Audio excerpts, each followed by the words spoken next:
Hello అండి, నమస్తే అందరికీ. ఈ వ్లాగ్లో మీరు చాలా మంచి విషయాల్ని చూడబోతున్నారండి. వ్లాగ్ని మాత్రం ఎక్కడ మిస్ అవ్వకుండా అండ్ స్కిప్ చేయకుండా చూడండి. ఈ మొక్కల్ని మీరు అంతకుముందు చూశారు కదా, నేను చామంతులు అలాగే ఇంకొక రకం తీసుకొచ్చి వేశాను. బట్ అవి బతకలేదన్నమాట.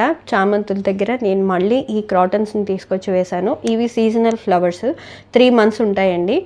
ఇప్పుడు ఆల్రెడీ మనకి మార్చ్ వచ్చేసింది కాబట్టి సమ్మర్ కొంచెం స్టార్ట్ అయింది. ఇవి కూడా కొంచెం పువ్వులు పోయడం తగ్గిపోయింది అనమాట. ఒక 1 month మాత్రం బాగా పువ్వులు పూసాయి. ఇవి తెచ్చిన కొత్తలో ఉన్న ఫ్లవర్స్ అనమాట. ఇవి మేము ఫిబ్రవరిలో తీసుకొచ్చాము. ఈ ఫిబ్రవరి నుంచి మార్చి వరకు చాలా బాగా గ్రో అయ్యాయి. 1 week మాత్రం మేము వెకేషన్కి వెళ్ళాం. అప్పుడు కొంచెం డల్ అయిపోయినాయండి మొక్కలు వచ్చేసరికి. బయట నుంచి కూడా కొంచెం ఇక్కడ సన్లైట్ ఎక్కువగా కనిపిస్తుంది.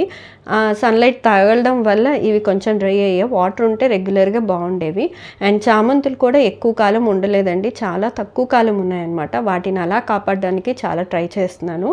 అండ్ ప్రస్తుతానికైతే మొక్కలు ఇలా ఉన్నాయి. ఈ వ్లాగ్లో అసలైన ఒక టిప్ చెప్తానండి. మనం కొత్తిమీరని, కరివేపాకుని దాచిపెట్టడానికి అంటే స్టోర్ చేసి పెట్టుకోవడానికి ఫ్రిడ్జ్లో కూడా చాలా కష్టపడుతూ ఉంటాము. మాకు ఇక్కడ బాగా ఫ్రెష్గా దొరుకుతుంది. అండ్ ఈ మధ్యకాలంలో ఎక్కడైనా కరివేపాకు, కొత్తిమీర ఫ్రీగానే ఇస్తున్నారు. అండ్ సీజన్ టైంలో అయితే కొత్తిమీర చాలా చాలా ఎక్కువ ఇస్తారు. నేను 2-3 types ట్రై చేశానండి వీటిని స్టోర్ చేయడానికి, కానీ ఏవి నిలువ ఉండలేదన్నమాట. ఫైనల్లీ ఒక దానికి వచ్చాను, అది మీకు ఈరోజు చూపించిపోతున్నాను. అది చాలా సింపుల్. ఇప్పుడు నేనైతే మొత్తం అన్ని ఆకులన్నీ దూసేసి ఒక దాంట్లో పెట్టాను కదా, కింద ఒక టిష్యూ పేపరు అలాగే పైన ఒక టిష్యూ పేపర్ పెట్టి ఎయిర్ టైట్ జార్లో పెట్టాను. ఇది చాలా మామూలుగా ఇలా చేస్తే నీరేమి ఉండదు కాబట్టి మినిమం ఒక 15 days అన్నా ఫ్రెష్గా ఉండాలి. కానీ 1 weekకే ఇవి మొత్తం బాగా నల్లగా మారిపోయాయి. కొత్తిమీర కూడా సేమ్ అదే ప్రాసెస్ అనమాట. వీటి రెండింటిని మోస్ట్ ఆఫ్ ఆల్ నేను ఇలాగే స్టోర్ చేసుకుంటాను. అంతకుముందు ఓన్లీ కింద వరకే నేను పెట్టేదాన్ని, టిష్యూ పేపర్ అది వేసేదాన్ని. కాకపోతే ఇప్పుడు నేను కొంచెం పైన కూడా వేయడం వల్ల తేమ అంతా లాగుతుందేమో, ఫ్రెష్గా ఉంటుందేమో అని ఆలోచించాను. బట్ అది వర్కౌట్ అవ్వలే. అండ్ నెక్స్ట్ ఇదేంటంటే కొత్తిమీర కొంచెం ఎక్కువ తెచ్చిన రోజున నేను కడిగేసి వాటిని కట్ చేసేసి కడిగి ఇలా ఆరబెట్టి ఆ తర్వాత స్టోర్ చేసా. బట్ ఇది కూడా ఫెయిల్ అయ్యింది. ఇది కూడా నేను టిష్యూ పేపర్లో చక్కగా ఫోల్డ్ చేసి నీట్గా పెట్టుకున్నా. ఇది కూడా కొంచెం ఎక్కువ కాలం ఉంటుందండి, కానీ ఇది చాలా తొందరగా పాడైపోయింది. అండ్ ఇది కొంచెం బయట ఉంటే ఇంకొద్దిగా ఎక్కువ కాలం ఉండేదేమో అని అనిపించింది అనమాట. సో ఇది కూడా ఫెయిలే. దీన్ని కూడా ట్రై చేయకండి. చాలామంది ఇలాగే ట్రై చేస్తారు ఎక్కువ ఉన్నప్పుడు, కానీ వెంటనే పచ్చడి చేసేసుకోవడం చాలా చాలా బెస్ట్ థింగ్. అండ్ ఫైనల్గా బాగా సక్సెస్ అయింది. ఇది తెచ్చి తేగానే వీటిని ఇలాగే కాడలతో సహా ఒక డబ్బాలో పెట్టుకోండి. కింద వరకు టిష్యూ పేపర్ వేస్తే సరిపోతుంది, పైన టిష్యూ పేపర్ వేయాల్సిన అవసరమే లేదు. నేను దాదాపు ఇది పెట్టి 20 days అయింది ఇలాగా, కానీ ఫ్రెష్గా అలాగే ఉన్నాయి ఆకులు. సో ఎప్పుడు కావాలంటే అప్పుడు ఇలా తీసుకుని కడుక్కొని దూసేసుకుని దాంట్లో వేసేసుకోవడం, తాలింపులో వేసుకోవడం చాలా బెస్ట్ అనమాట. అండ్ ఇక్కడికి చూస్తే నేను ఆ రోజు ఫంక్షన్కి వెళ్ళాను వచ్చానండి. సో ఫంక్షన్లో రిటర్న్ గిఫ్ట్గా ఈ బ్యాగ్స్ ఇచ్చారు. ఈ మధ్య కాలంలో ఇలాంటి బ్యాగ్స్ చాలా వస్తున్నాయి. ఇప్పుడు ఈ జూట్ బ్యాగ్స్ చాలా ట్రెండింగ్ కూడా కదా. ఈ జూట్ బ్యాగ్లో కనుక ఒక చిన్న కవర్ పెట్టుకుని మనం బయటికి వెళ్ళినప్పుడు కూరగాయలు అవి తెచ్చుకోవడానికి కూడా చాలా బాగుంది. వీటిలో చాలా సైజెస్ ఉన్నాయండి. ఇది అన్నిటికంటే చిన్న సైజ్ అనమాట. చాలా క్యూట్గా ఉంది కదా. అండ్ ఇందులో వేసిన చాక్లెట్స్ కూడా ఎంత క్యూట్గా ఉన్నాయో, చాలా చిన్న ఎక్లెట్స్ అండి అవి.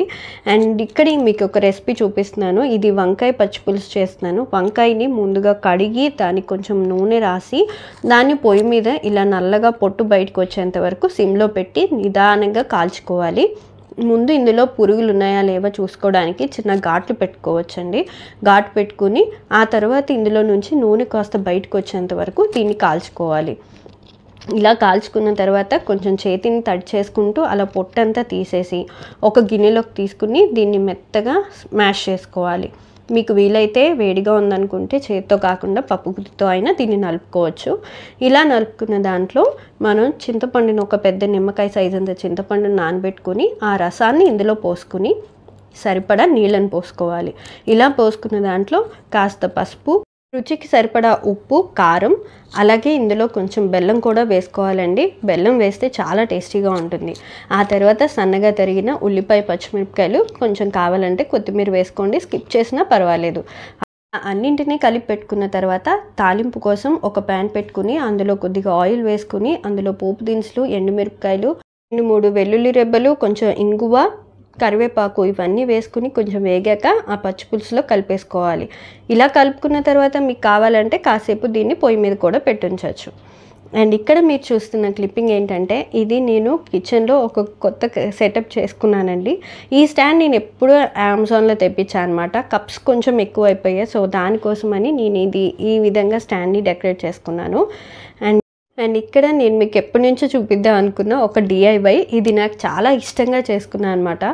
ఒక చెక్క పైన ఒక కార్డ్బోర్డ్ షీట్ ఉంటుంది కదండి, దానిపైన ఒక మిర్రర్ని అంటించి దానిపైన మిర్రర్స్, అలాగే కాయిన్స్ 2 రూపీ కాయిన్స్ ఉంటాయి కదా, అన్నీ 2 రూపీ కాయిన్సే 2 లేయర్స్ అంటించేసి దానిపైన నేను కాపర్ పెయింట్ వేశాను. సో ఇది గోడకి, ఇంటికి, ఆ హాల్కి మ్యాచ్ అవుతుందని.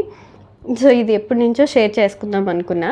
అండ్ ఇక్కడికి వచ్చేసరికి ఆ రోజు ఈవినింగ్ వేద్ వాళ్ళ స్కూల్లో ఫుట్బాల్ మ్యాచ్ జరిగింది. అండ్ వేద్ టీము ఫైనల్స్కి వచ్చిందనమాట. 2 టీమ్స్, మొత్తం 4 టీమ్స్ ఉన్నాయి, అందులో 2 టీమ్స్ ఫైనల్కి వచ్చాయి. ఈ 5 మ్యాచెస్ ఆడారండి, అందులో వేద్ టీం కూడా ఒక టీం ఉంది. సో వాళ్ళకి ఇది మెమరబుల్గా ఉంటుందని నేను కొంచెం షూట్ కూడా చేశాను అనమాట. అండ్ ఇంకా షూట్ చేసినందుకు ఇంకా మంచిది ఏంటంటే వేద్ వాళ్ళ టీం విన్ అయింది.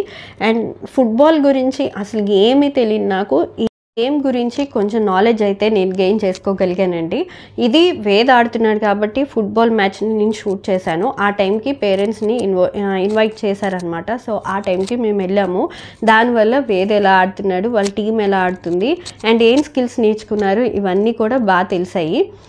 అండ్ 2 టీమ్స్ కూడా చాలా స్ట్రాంగ్ టీమ్స్ అండి, ఉండడానికి చిన్నపిల్లలే అయినా చాలా బాగా ఆడారు. అండ్ ఇది 40 days ప్రోగ్రాము, ASP అంటే ఆఫ్టర్ స్కూల్ ప్రోగ్రామ్ అనమాట.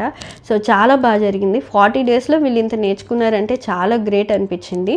అండ్ ఇది ఒక్క ఫుట్బాలే కాదండి, స్కూల్లో ఇందులో బాస్కెట్బాల్, క్రికెట్ కూడా నేర్పించారు. సో వాళ్ళకు కూడా ఈరోజే ఫైనల్స్ జరిగాయి.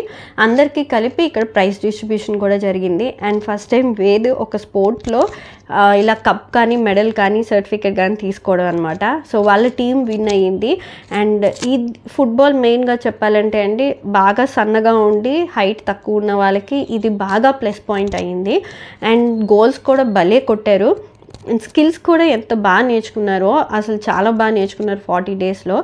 అక్కడ ఉన్న పేరెంట్స్ అందరం కూడా చాలా హ్యాపీగా ఫీల్ అయ్యామండి.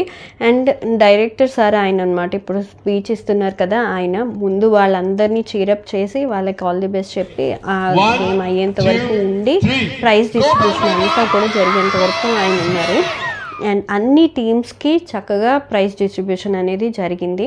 ఆ కప్తో కూడా ఎంత ఫోటోషూట్ జరిగిందో మీరు నెక్స్ట్ క్లిప్పింగ్లో చూస్తారు. చాలా చాలా హ్యాపీగా ఫీల్ అయ్యారనమాట. ఈ 40 days ASP ప్రోగ్రామ్ అనేది నెక్స్ట్ ఇయర్ కూడా కంటిన్యూ అవుతుందంటండి. వేదికి ఇంకొక ఇయర్ ఛాన్స్ ఉంది. అండ్ తర్వాత 10th వచ్చేస్తాడు, ఇంకా అప్పుడు ఛాన్స్ ఉండదు. ఓన్లీ ఈ ఇయర్ అండ్ నెక్స్ట్ ఇయరే వాడికి మంచి ఛాన్స్ ఉంది ఇది ఆడుకోవడానికి. అండ్ కప్పు ఇంటికి వచ్చిన తర్వాత కూడా ఒక్కొక్కళ్ళు ఒక్కొక్క రోజు ఇంటికి తీసుకెళ్ళచ్చు అనమాట కప్ని. అలా మేము వెకేషన్కి వెళ్ళొచ్చిన తర్వాత అప్పుడు మేము కప్ని ఇంటికి తెచ్చుకున్నాము. సో ప్రౌడ్ అండి, వాడు చాలా ప్రౌడ్గా ఫీల్ అయ్యాడు నేను ఆడగలిగాను అనేది. ఫస్ట్లో అయితే అంత ఫిట్గా ఉండేవాడు కాదు. సో ఇట్లాంటివన్నీ ఎంకరేజ్ చేస్తే పిల్లల్లో కూడా ఫిట్నెస్ పెరుగుతుంది. అండ్ కోచ్ కూడా ఎంత జోల్గా ఉంటారో అంతే స్ట్రిక్ట్గా ఉన్నారు, అంతే స్ట్రిక్ట్గా నేర్పించారనమాట. సో దానివల్ల పిల్లలందరూ కూడా ఇంత తక్కువ టైంలో నేర్చుకున్నారు. కోచ్ కరెక్ట్గా ఉంటే పిల్లలు ఏదైనా నేర్చుకోవచ్చు అండి. అండ్ ఇది విన్నింగ్ టీమ్ అనమాట. ఆయనే కోచ్, ఎంత సన్నగా ఉన్నారు చూడండి, కానీ ఎంత పర్ఫెక్ట్గా నేర్పించారు పిల్లలకి. ఇంకా కొంతకాలం ఉంటే ఇంకా బాగా నేర్చుకునే వాళ్ళేమో. స్కూల్లో ఇలాంటి ప్రోగ్రామ్స్ ఉంటే చాలా బాగుంటుంది కదండి. పిల్లల్ని కూడా వాళ్ళకి ఏది ఇంట్రెస్ట్ ఉంటే అది నేర్చుకోవడానికి ఎంకరేజ్ చేయొచ్చు. అండ్ ఇంటికి తెచ్చుకున్న తర్వాత ఫోటోషూట్ ఇలా చేసుకున్నాడు, రకరకాల ఫొటోస్ దిగాడు అనమాట. అండ్ ఇంకా ఆ రోజు ఇంటికి వచ్చిన తర్వాత వాడికి కొంచెం రాగి సూప్, అలాగే 2 బ్రెడ్ పీసెస్ అలా టోస్ట్ చేసి ఇచ్చేసాను అనమాట ఆ రోజు స్నాక్స్ కోసం. అండ్ ఇది చేసుకోవడం కూడా చాలా ఈజీ అండ్ హెల్దీగా ఉంటుంది. పిల్లలకి ఇలాంటి ఫుడ్ చాలా అవసరం అండి, కొంచెం బలంగా కూడా ఉంటుంది. బాగా ఆటలాడే వాళ్ళకి కూడా ఇది బాగా ఉపయోగపడుతుంది. అండ్ నెక్స్ట్ డిన్నర్ కోసం అయితే పుదీనా రైస్ చేశాను. అండ్ పుదీనా రైస్ ఇందాక చూపించిన వంకాయ పచ్చి పులుసు ఇవన్నీ కూడా నేను షార్ట్స్ కోసం షూట్ చేసింది అనమాట. అందుకే మీకు కొంచెం దగ్గరగా చూస్తున్నట్టుగా అనిపిస్తుంది. ఆ రెసిపీస్ని నేను ఇక్కడ ఈజీగా లంచ్ బాక్స్కి ఉంటుంది కదా అని షేర్ చేస్తున్నా. పుదీనాని బాగా కడిగి ఒక మిక్సీలో వేసుకుని 1 కప్ దాకా తీసుకోండి సరిపోతుంది. అందులో 1 టమాటా, 2 పచ్చిమిరపకాయలు, కొంచెం అల్లం, వెల్లుల్లి ఇవి వేసుకుని గ్రైండ్ చేసి పెట్టుకోండి. ఆ తర్వాత ఒక ప్యాన్ తీసుకుని అందులో కొద్దిగా నూనె, నెయ్యి వేసుకుని యాలుక్కాయలు, లవంగాలు, దాల్చిన చెక్క, నల్ల యాలుక్కాయ, బిర్యానీ ఆకు ఇవి వేసుకుని కొద్దిగా ఫ్రై అయిన తర్వాత జీడిపప్పు వేసుకుని ఫ్రై అయిన తర్వాత కొంచెం ఉల్లిపాయలను కూడా పొడుగ్గా కోసుకుని బాగా ఫ్రై చేసుకోండి.